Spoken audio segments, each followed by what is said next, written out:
तो जी पहला सवाल है, select the most appropriate synonym of the given word. आपको पर्यायवाची बताना है किसका? ऑब्स्टिनेट का। पिछली जो शिफ्ट्स के डिस्कशन हमने करे हैं वहां पर भी इस ऑब्स्टिनेट शब्द को लेकर मैंने आप लोगों के साथ चर्चा करी थी। ऑब्स्टिनेट कौन होता है? वो व्यक्ति जो कि बहुत ज्यादा ना स्टबर्न होता है, क्या करने में? अपनी ओपिनियन को चेंज करने में, या फिर जो उसको करना होता है उसको करने से अगर कोई उससे मना करेगा ना तो वो मानेगा नहीं, तो हम उसके लिए कहेंगे कि वो क्या है?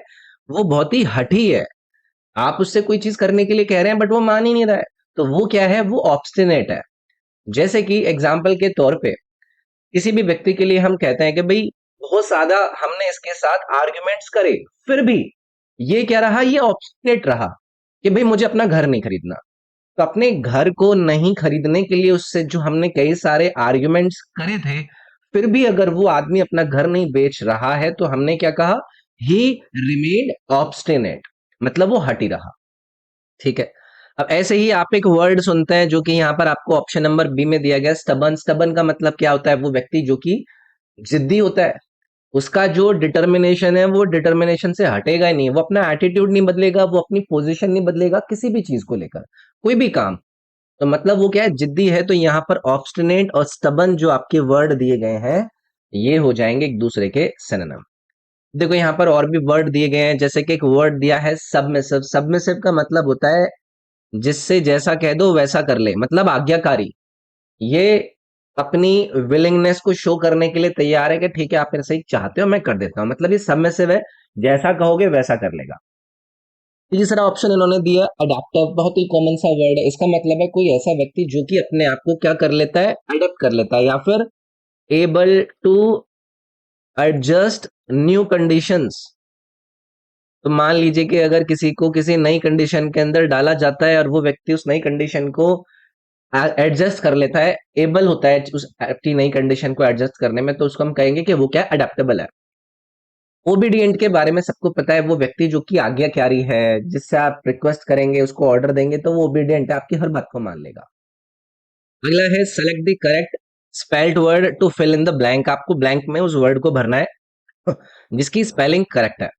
तो उन्होंने पहले जो सेंटेंस दिया उसको हमें देखना पड़ेगा, सो दैट कि उसका जो कॉन्टेक्स्ट है, जिस वर्ड को इस कॉन्टेक्स्ट में सही तरीके से आप फिट होता हुआ देखोगे वो आपको बताएगा।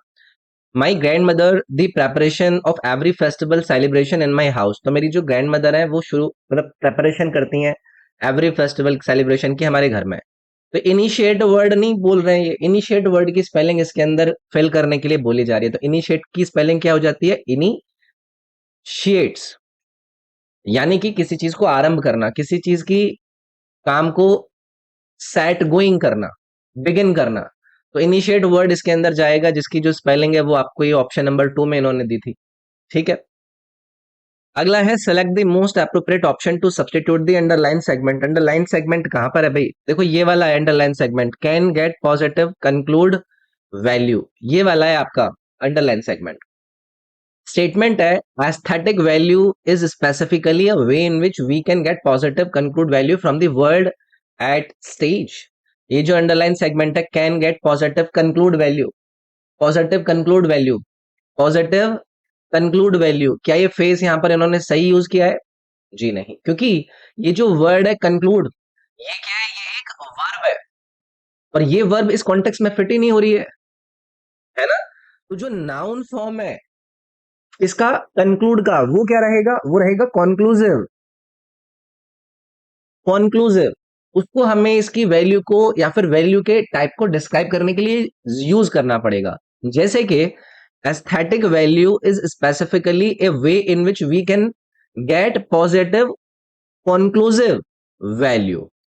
तो कॉन्क्लूड आपका क्या था? यहां पर इन्होंने इस कॉन्क्लूड को वर्ब के फॉर्म में यूज किया था, लेकिन वो कॉन्टेक्स्ट में जा ही नहीं रहा है, तो हमें इसका नाउन फॉर्म यूज करना पड़ेगा कंक्लूड का, यानी कि कंक्लूसिव वैल्यू। तो यहां पर can get positive conclusive value वाला जो आपका ऑप्शन है वो सही जाएगा। ठीक है। ये आपको 4 सेगमेंट दिए एक सेंटेंस के, इनको आपको अरेंज करना है एक लॉजिकल सीक्वेंस में। तो देखिए भाई क्या बोलता है ये, and has also created a wide gap between them, laid too much stress on teachers and students, online mode of education has। सबसे सबसे पहला जो हमारा काम है वो हमें ये देखना है कि स्टार्टिंग इनिशिएटिव इसका, यानी कि स्टार्टिंग पॉइंट क्या है, इसका इनिशियल पॉइंट क्या है। तो अब इस एस वाले पॉइंट को देखिए जरा, online mode of education has, okay, laid too much stress on teachers and students and has also created a wide gap between them।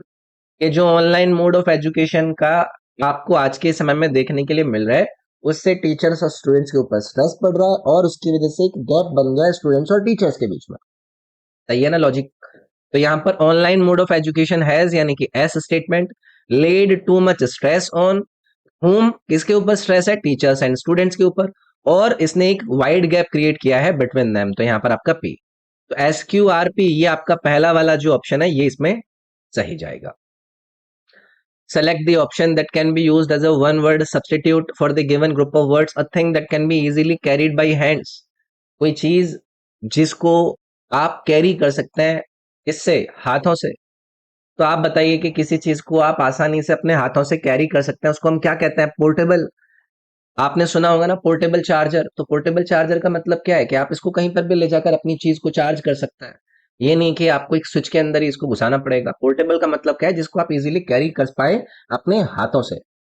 ठीक है, तो ये आसान था, यहाँ पर इसमें कोई मेरे को लगता है इश्यू नहीं आया होगा। In the question, four alternatives are given for the underlined word in which in the sentence choose alternate करना है जो कि बेस्ट एक्सप्रेस करता है opposite meaning of the word. तो आपको इस वर्ड का ऑपोजिट मीनिंग इन्होंने पूछा है, तो वर्ड क्या दिया है? इनसेटिएबल। शायद कम लोगों को इसके बारे में पता हो। जब कभी भी ये इनसेटिएबल वर्ड आप लोगों के स्टेटमेंट में यूज करा जाए, इसका मतलब होता है आपके अंदर एक डिजायर उठना, आपके अंदर एक एपेटाइट का उठना, जिसको सेटिस्फाई नहीं करा जा सकता। जैसे कि अंदर कोई ऐसी तृप्ति उठी जिसको आप पूरा नहीं कर सकते, तो उसको हम क्या कहेंगे? अतृप्त। अतृप्त है ना, एक ऐसी एपेटाइट जिसको पूरा नहीं करा जा सकता, उसको सेटिस्फाई नहीं करा जा सकता, उसको कहा जाता है इनसेटिएबल। इसका हमें क्या ढूंढना है? Opposite word. तो अगर एक तरफ आपके अंदर जो डिजायर उठी थी आप उसको पूरा नहीं कर पा रहे हैं, तो उसका ऑपोजिट क्या होगा? जब आप अपने डिजायर को पूरा कर पाए। तो देखिए यहाँ पर एक वर्ड दिया गया है आपको, सेटिस्फिएबल। सेटिस्फेबल का मतलब क्या होता है? जब आप संतोषजनक होता है, मतलब कोई भी ऐसी चीज जिसको आप सेटिस्फाई कर सकते हैं, या फिर कोई भी ऐसी चीज जिसको आप फुलफिल कर सकते हैं। तो ये एक दूसरे की क्या रहेंगे? ऑपोजिट रहेंगे, और इन्होंने इस वर्ड का हमसे ऑपोजिट पूछा था। कर्ब्ड का मतलब क्या है? कर्ब्ड का मतलब होता है किसी को रिस्ट्रेन करना, है ना, किसी को नियंत्रित करना। अर्जेंट का मतलब क्या हो जाएगा? जो चीज इमीडिएट आपका एक्शन चाहती है, इमीडिएट आपका अटेंशन चाहती है, मतलब इसको हम हिंदी में कह देंगे तत्काल, अर्जेंट। प्रेसिंग का मतलब क्या होता है? कोई चीज जो कि महत्वपूर्ण है, जिसको आपकी अर्जेंट अटेंशन की जरूरत है ना? प्रेसिंग, महत्वपूर्ण।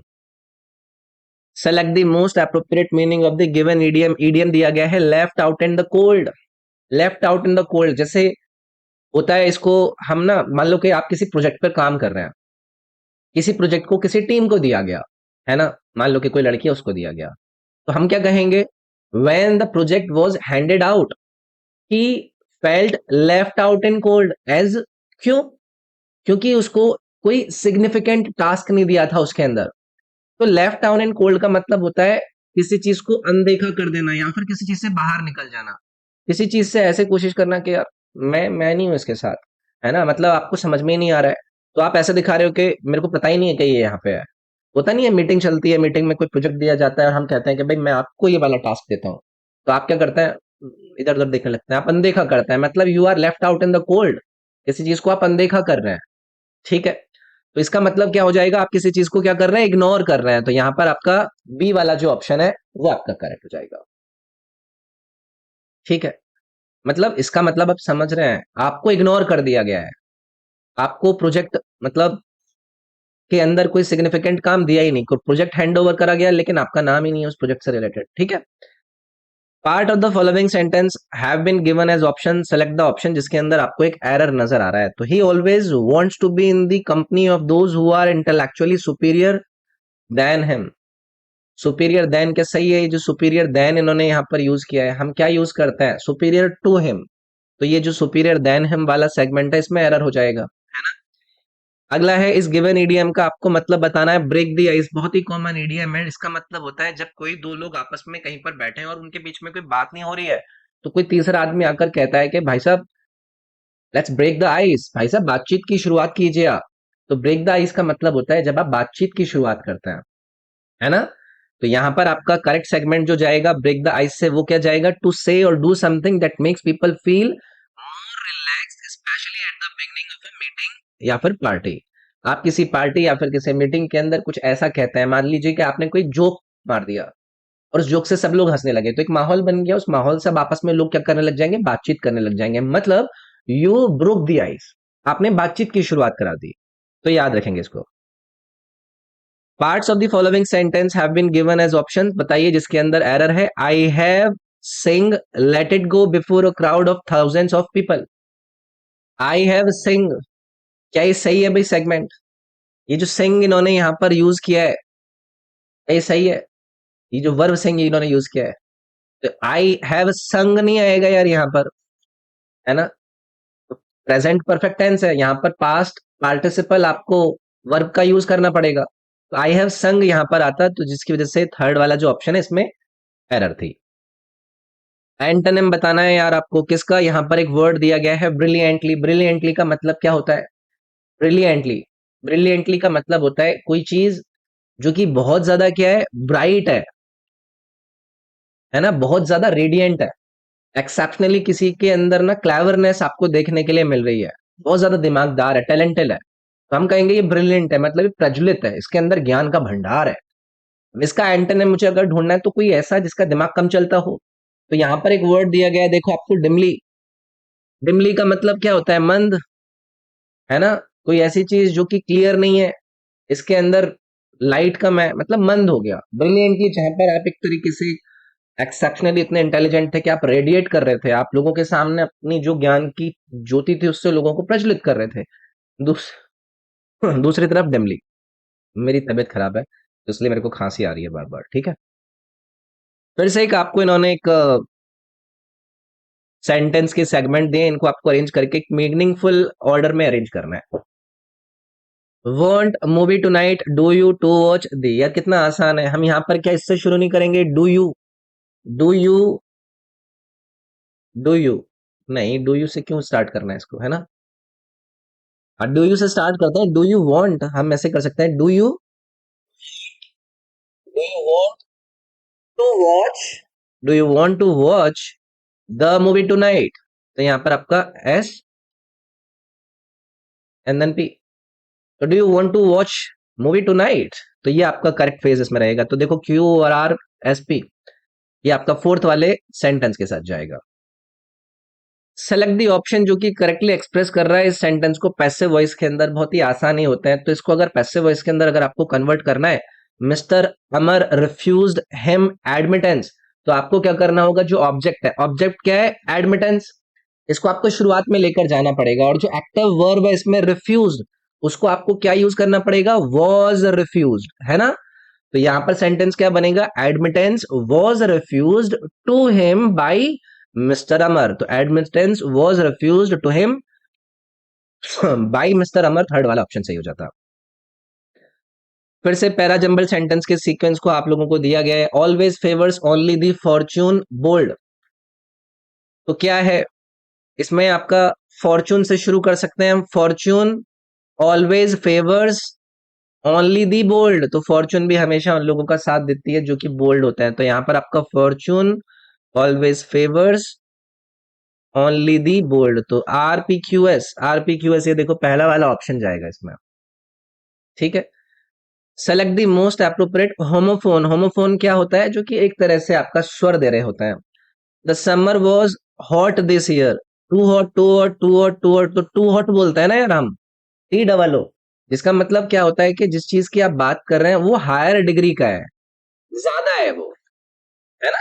तो यहां पर आपका फोर्थ ऑप्शन करेक्ट हो जाएगा। फिर से आपको पैरा जंबल सेंटेंस के सेगमेंट दिए गए, only for them self is full of people who live the world, अब आप इसमें बताइए कि क्या हम इसको द वर्ल्ड से शुरू कर सकते हैं, the world is full of people who live only for them self, ये जो संसार है उन लोगों से भरा हुआ है जो कि अपने लिए जीते हैं, तो the people is full of people who live only for themselves. DBCA, DBCA यानी कि ये जो आपका फोर्थ वाला ऑप्शन है ये सही जाएगा। Select the most appropriate synonym of the bracketed word in the following sentence. आपको सिनोनिम बताना है किसका? वैक्स्ड का। वैक्स्ड पर पहले भी मैंने आप लोगों के साथ चर्चा करी है, इसका मतलब होता है परेशान। आप अनॉयड फील कर रहे हैं, आप क्या फील कर रहे हैं? फ्रस्ट्रेटेड फील कर रहे हैं, जैसे कि अभी मेरे को खांसी आई जा रही है तो मैं क्या फील कर रहा हूँ? वैक्स्ड फील कर रहा हूँ, है ना। जैसे कि मान लीजिए कि कोई लड़की है, वो बहुत ही शांति से काम कर रही है, तो आप और उसको बाहर से आवाज आई जा रही है कंस्ट्रक्शन की साइड से, तो हम ये कहेंगे कि she was vaxxed by the constant noise coming from the construction side. अब इसका मतलब आपको पता हो गया। अब इसका सिनोनिम मुझे ढूंढना है। पहला इन्होंने दिया है डिलाइटेड। डिलाइटेड का मतलब सभी को पता होगा, जब आप प्रसन्न होता है, तो इसका कोई लेना देना नहीं है। पैसिफिक का मतलब क्या होता है? शांतिपूर्ण, है ना। इसका ये भी सिनोनिम नहीं बना। फिर है अनॉयड। अनॉयड का मतलब क्या हो जाता है? जब आप चिढ़ रहे होते हैं। तो यहां पर भी तो आप चिढ़ रहे थे वेक्स्ड के अंदर, तो अनॉयड और वेक्स्ड एक दूसरे के क्या हो जाएंगे भाई? यहाँ पर सिनोनिमस हो जाएंगे, पर्यायवाची हो जाएंगे।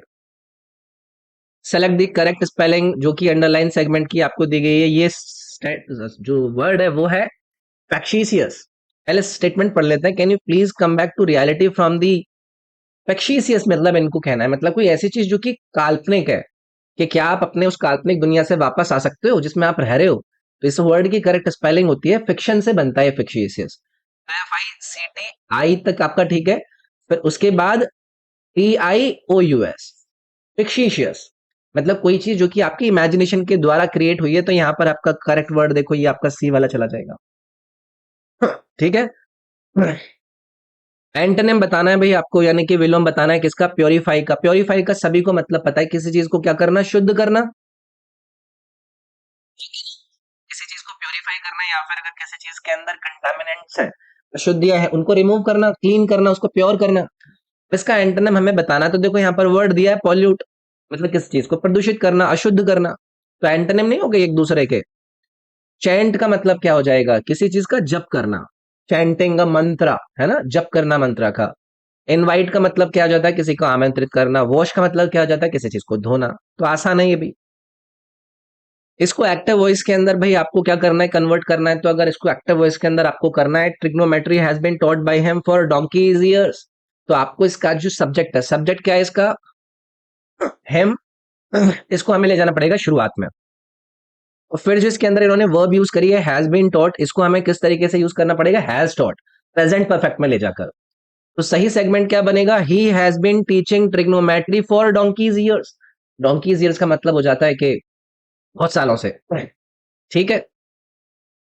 फिर है भाई ये आपका क्लोज टेस्ट। तो चलिए इस पैसेज को एक बार फटाफट से पढ़ते हैं। इसमें इन्होंने दिया है कि music is perhaps the most popular and widely practised of fine arts, transcending all kinds of cultural and linguistic barriers. Any form of a fine art to master and almost impossible to perfect, and music is no exception.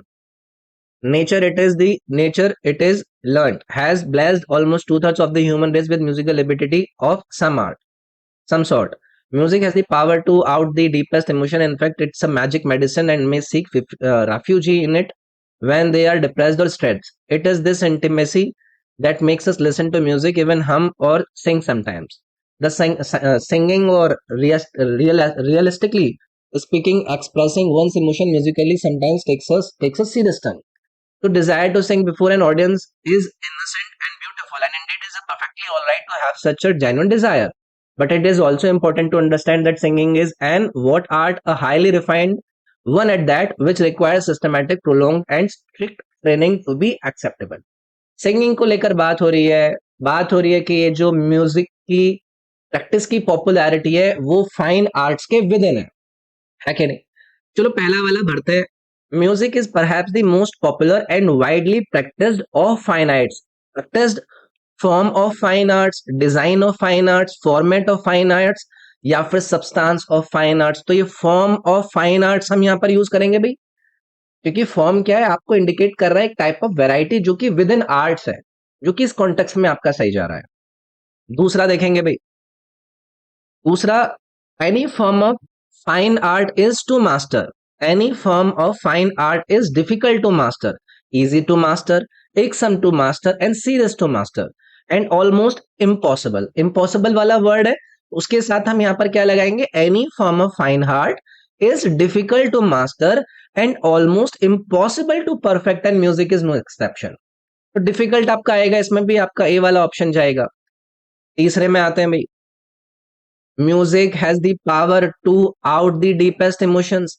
Music has the power to catalyse out, yield out, bring out या फिर effect out. जब हम bring out use करते हैं तो यहाँ पर music has the power to bring out the deepest emotions में आपको क्या पता चल रहा है कि आप कुछ रिवील कर रहे हैं, कुछ एक्सप्रेस कर रहे हैं। तो यहाँ पर ब्रिंग आपका जाएगा, ब्रिंग आउट। आइए भाई चौथा, it is this intimacy that makes us listen to music even hum. Listen to music neither even hum, nor even hum, और इवन हम, और ईदर इवन हम। देखो यहाँ पर जो वर्ड आएगा ना उसके साथ आपको ये और को भी कनेक्ट करना है ना। तो यहाँ पर हमें क्या यूज करना पड़ेगा, it is this intimacy that makes us listen to music और इवन हम और सिंग समटाइम्स।